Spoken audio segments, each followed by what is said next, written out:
press conference to announce both record growth and 7 new routes at MALPENSA Airport as Ryanair announces our winter 17 schedule. Do you want to translate this as we go along or just keep going in English? Volete che traduca o possiamo proseguire così? Dopo gli saluti. Penso che avete capito di più, no? Okay. So today we have very exciting news as we launch our winter schedule here at MALPENSA. We plan to open 7 new routes in October, connecting Malpensa at very low prices to Alicante, Eindhoven, Capice, Lamezia, Liverpool, Palermo and Valencia. And we expect to grow and deliver growth of about 50% in our traffic here at Malpensa. I'm delighted to welcome Andrea Tucci to join us here today to emphasize the strong relationship between Ryanair and Malpensa and how we are working closely together to grow our traffic in Malpensa very quickly. I'm going to ask John Albarante to run through a quick and very boring presentation on Ryanair. He'll do it in very short and very quick sentences so that we can get on to questions and answers and more interesting things to talk about. John. Benissimo, grazie a tutti, quindi dopo i ringraziamenti di Mike per l'introduzione alla mia parte più interessante di lavoro, vi porto velocemente attraverso la lunga e noiosa presentazione Ryanair. Allora, continuiamo sempre a dire che siamo e continuiamo ad essere la compagnia numero 1 in Europa, sia per costi, per tariffe e via dicendo. Non abbiamo cambiato, continuiamo ad esserlo, continuiamo ad aumentare quelli che sono i passeggeri previsti, quindi quest'anno 119 milioni, quindi più 12% rispetto all'anno scorso. Le basi sono diventate 85 e rispetto alle previsioni è aumentato il numero di passeggeri, previsti 117, come dicevo, quest'anno 119. Quindi tutte le migliorie, tutte le nuove rotte che mettiamo, tutti gli incrementi che facciamo, continuano anche continuamente ad accrescere quelli che sono gli obiettivi che ci eravamo posti. Continuiamo a essere il numero 1 in Europa, con la concorrenza non c'è competizione, nel senso noi abbiamo sempre le tariffe più basse e grazie a noi i passeggeri che volano continuano a risparmiare. Qui potete vedere in questo prospetto una cosa che interessa sempre molto, la differenza tra i costi nostri e i costi della concorrenza, che dimostra come e perché noi siamo la compagnia che può offrire sempre le tariffe più basse. Parlando dell'Europa, 85 basi, abbiamo detto 200 sono gli aeroporti in totale che tocchiamo, 505 sono gli aeroporti primari. In passato magari non toccavamo tanti aeroporti principali come facciamo adesso ci siamo allargati, non so neanche se è allargato, ma penso ne è un esempio. Stiamo toccando aeroporti principali primari. Sono 33 i paesi che ne tocchiamo, 1800 e passa le rotte che vengono coperte anche giornalmente dalla compagnia aerea. E attualmente abbiamo una flotta di 363 Boeing 737-800 e 305 sono in ordine. Come diceva Michael, continuiamo a rendere giovane e dinamica la nostra flotta, una continua attenzione alla riduzione dei costi, dei consumi e anche all'environment friendly della compagnia, con aeromobili che fanno meno rumore, quindi un inquinamento acustico sempre ottimizzato. Cosa possiamo vedere? Dunque, numero 1 in Italia, numero 1 in parecchi paesi europei e vogliamo diventare anche numero 1 dappertutto, quindi ogni anno continuiamo anche ad aumentare la nostra posizione in tanti paesi europei. La crescita, come potete vedere, la previsione di crescita continua a migliorare, nel senso che i risultati ci danno sempre una percentuale aggiunta di passeggeri, nel senso che le nostre previsioni vengono sempre superate dai risultati che riusciamo a ottenere. Quindi questo penso sia una risposta molto positiva da quanto riguarda i consumatori che continuano a godere dei benefici delle tariffe più basse e continuano a dare un ottimo riscontro e volare sempre più con noi. Quindi vedete che per il 2024 il nostro obiettivo è di arrivare a 200 milioni di passeggeri. Se guardiamo nell'Italia nello specifico, siamo al numero 1 in Italia con 27 aeroporti, 16 basi. L'ultima base è entrata nel nostro network che aprirà questa primavera a Napoli. 400 sono le rotte che serviamo in Italia, 36 milioni di clienti per anno, 27.000 sono le opportunità di lavoro secondo ACI Europe, una statistica del Centro Europeo di Statistiche, e 5,4 sono i miliardi di risparmio per anno che i passeggeri hanno nel volare con noi. Guardiamo nello specifico Milano Malpensa e gli annunci per cui siamo qui oggi. La base è aperta nel dicembre 2015, abbiamo un incremento, 2 aeromobili nuovi basati, quindi un investimento di 200 milioni di dollari, 126 saranno i voli settimanali che verranno in funzione quest'inverno 2017 e in totale avremo 16 rotte, 7 di cui saranno nuove, le vedete Alicante, le vedete anche nel comunicato stampa. Alicante, dove Katowice, Lamezia, Liverpool, Palermo e Valencia.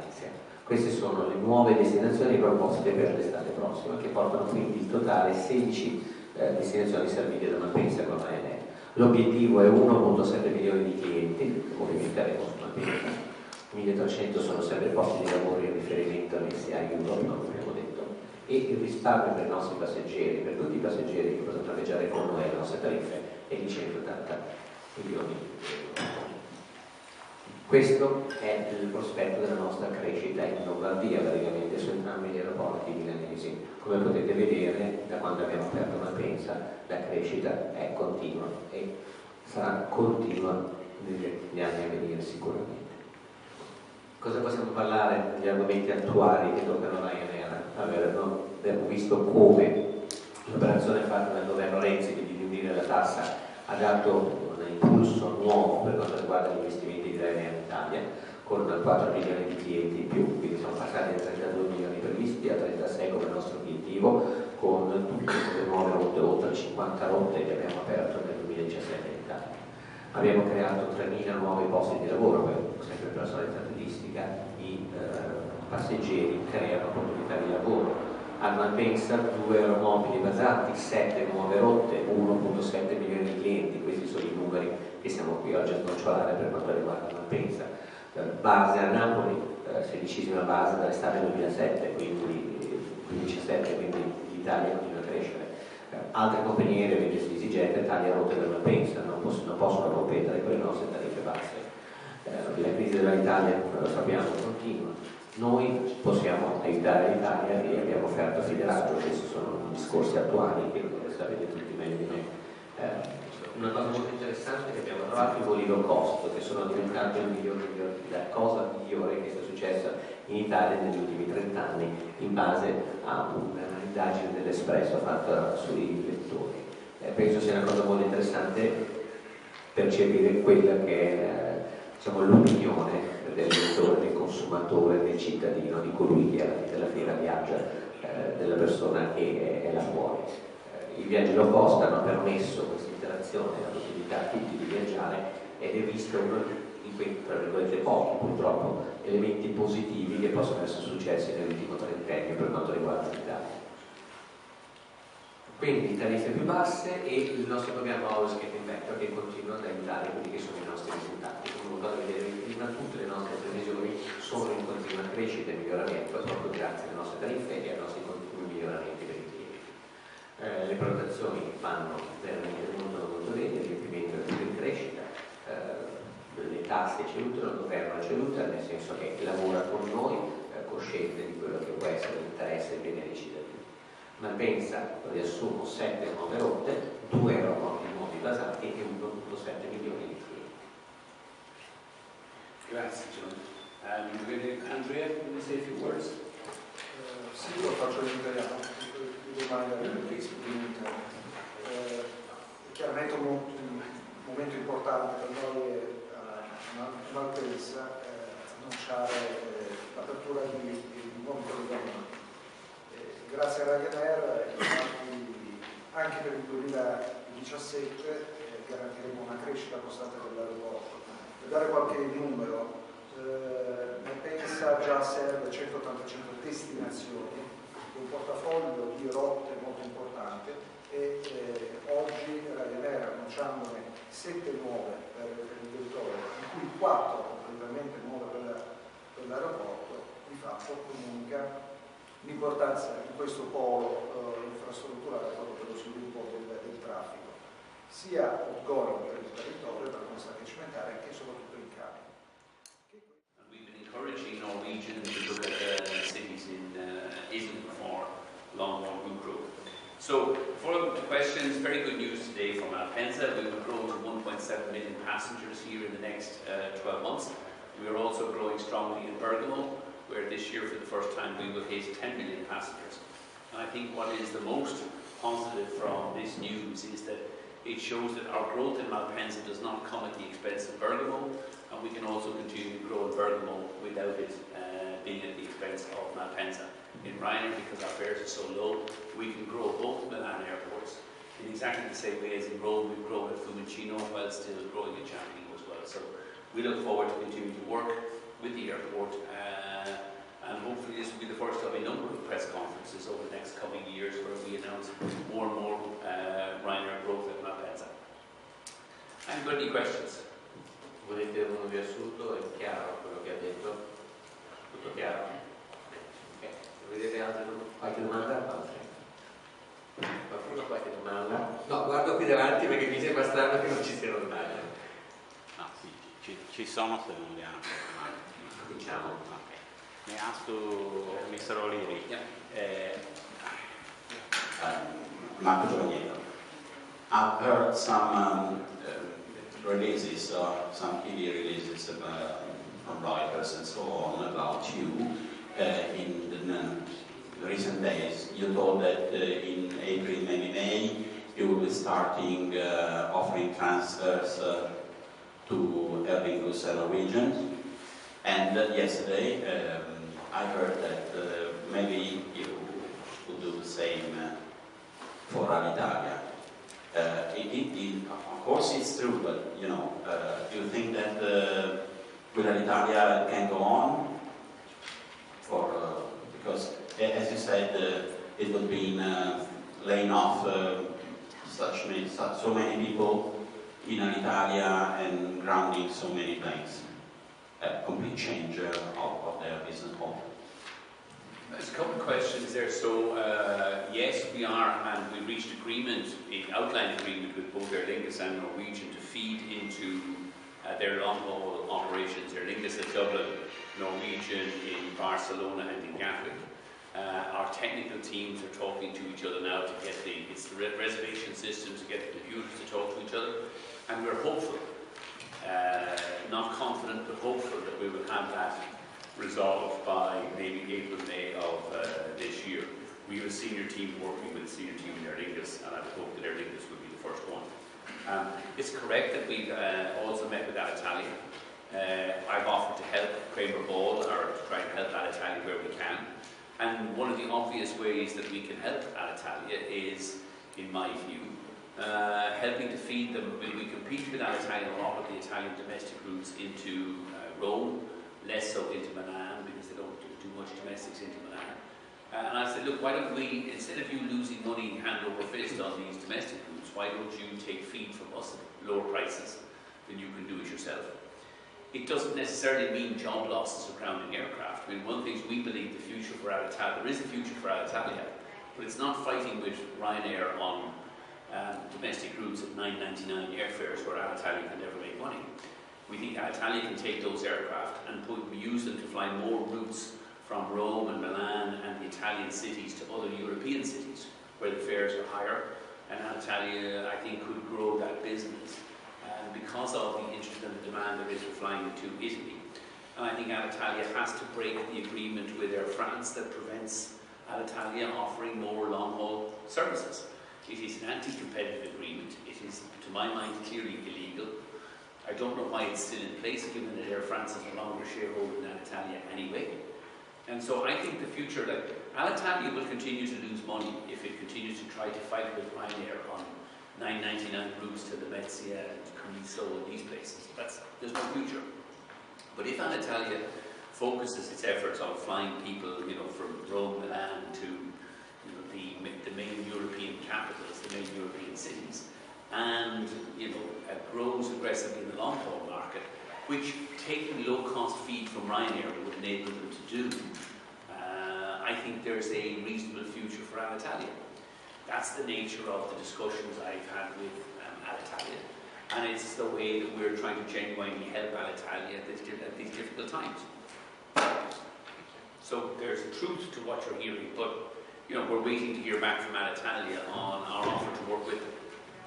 And we accept it's very difficult times in Italia, so, you know, they have many things that they need to resolve. And it's always difficult to make these decisions when it appears that they're losing a lot of money. The challenge for Alitalia is we're making a lot of money flying people at $9.99 around Europe. So, you know, I've seen ideas like Alitalia will set up a low-cost carrier. I mean, it's never going to happen. One, because the unions will not allow Alitalia to set up a low-cost carrier. And two, because that Italian low-cost carrier still won't be able to compete with Ryanair at $9.99 on routes both domestically within Italy and intra-European. So I think there's a future for Alitalia, but Alitalia has not been well served by the Etihad shareholding.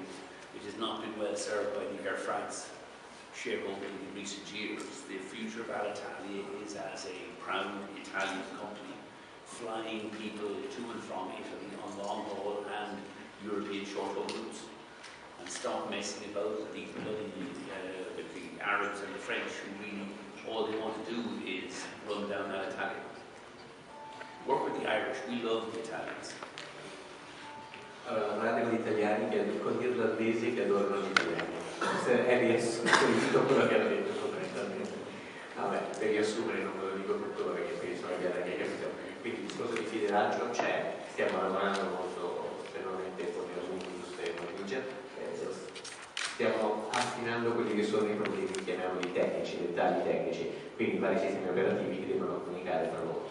Presume che ci stiamo lavorando per poter essere attivi già da aprile, quindi al più presto, in modo particolare con Enrico, sia un sostegno ai team manager che lavora con loro per trovare soluzioni per fare sì che i sistemi diventino compatibili e discutono. Quindi per esempio il discorso c'è, e c'è anche con Norwegian, anche su altre destinazioni di Barcellona, Londra e via dicendo. Quindi stiamo lavorando perché è vero.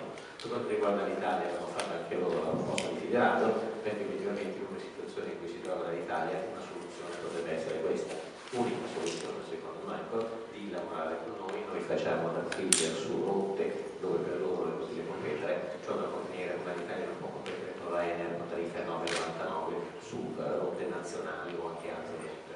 Cioè non può una compagnia come l'Italia pensare di potersi reinventare come no cost, cioè non funziona per i costi di personale, cioè ci sono tante motivazioni anche sindacali che non potrebbero permettere di rinnovarsi così, ma dovrebbe guardare ad altro, dovrebbe cercare di risolvere la situazione con Air France, quindi con gli accordi che ci sono in questo senso, incominciare a volare più liberamente, libero da questi vincoli su destinazioni lungo raggio dove potrebbe essere più fittevole, e incominciare a cooperare con una compagnia come noi, non è inutile entrare in concorrenza perché proprio a livello di costi non se lo puoi permettere, cominciare a lavorare con noi come feeder su tutte quelle rotte, per esempio anche con le rotte nazionali, dare l'opportunità ai passeggeri di viaggiare loco al gruppo e nel corto e medio raggio con noi come sua assistenza e supporto.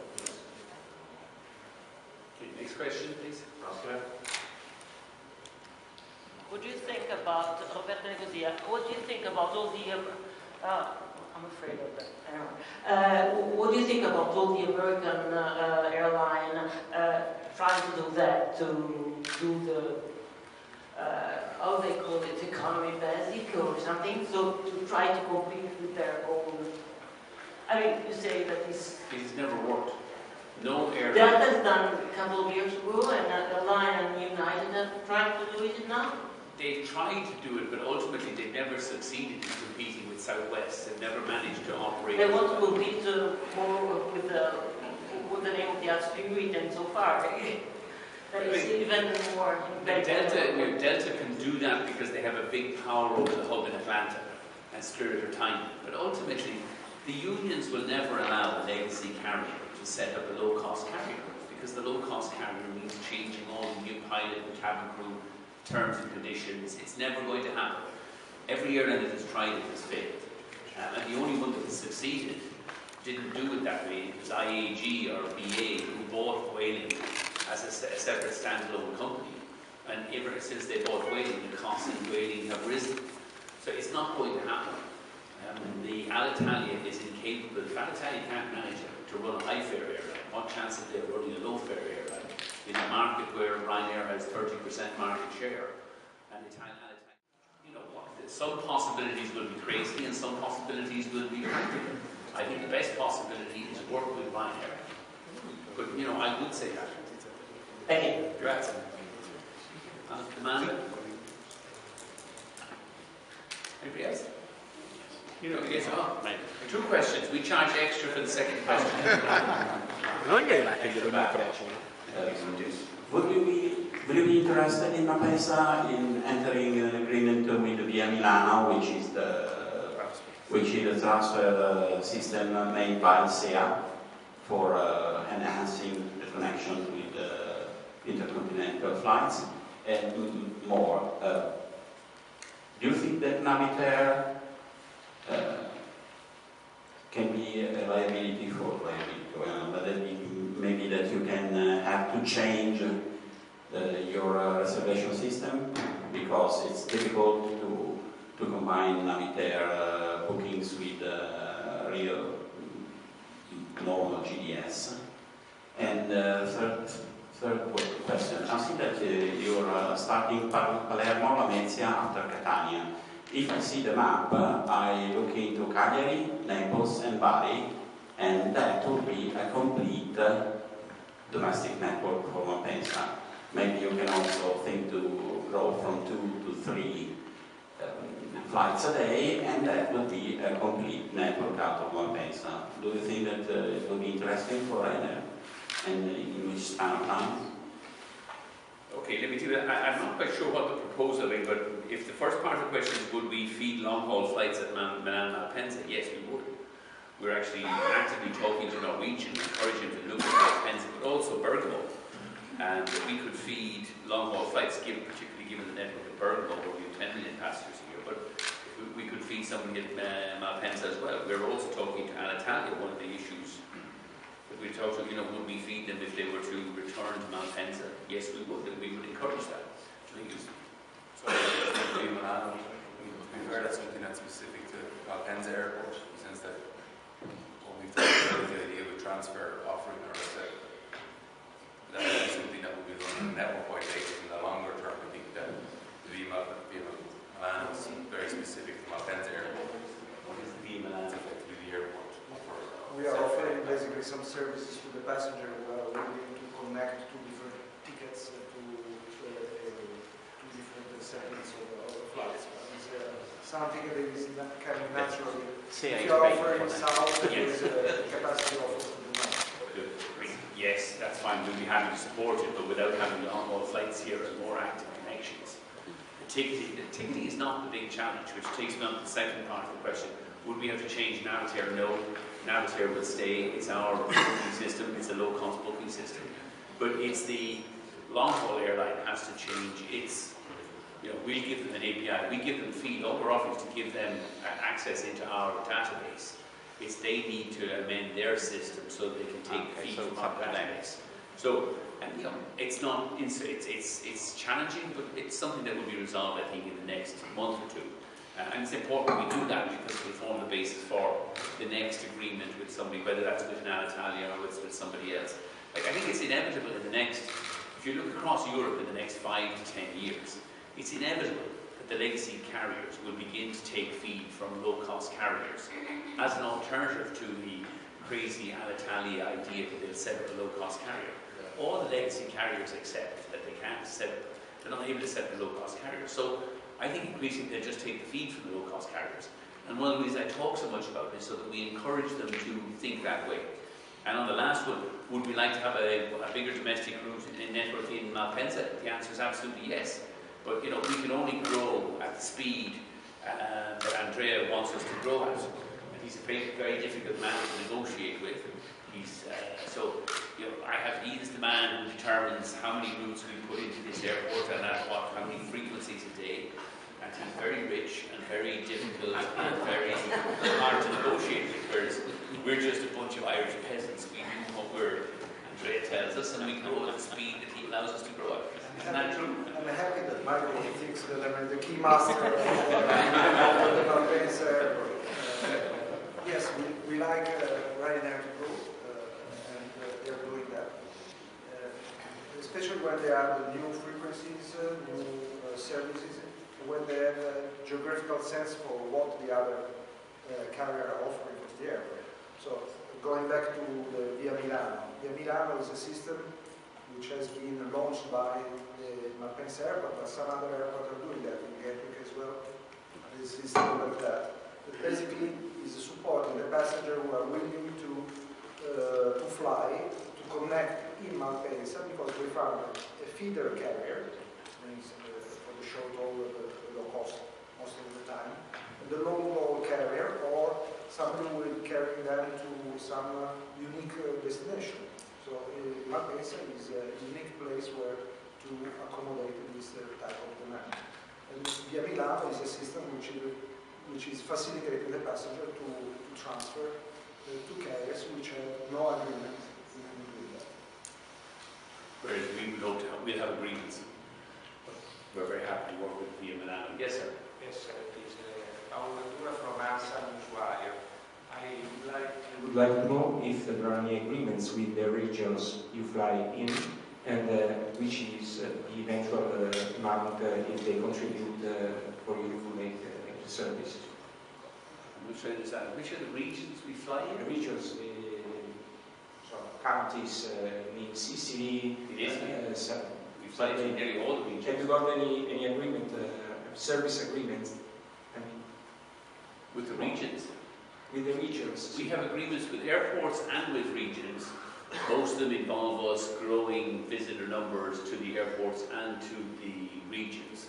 And in return, we generally negotiate a discount off the highly published fees in the airports. We do that in most countries, in most regions, in most countries, and most airports we fly to, not just Italy, but all over Europe. Is there any contribution from the regions to?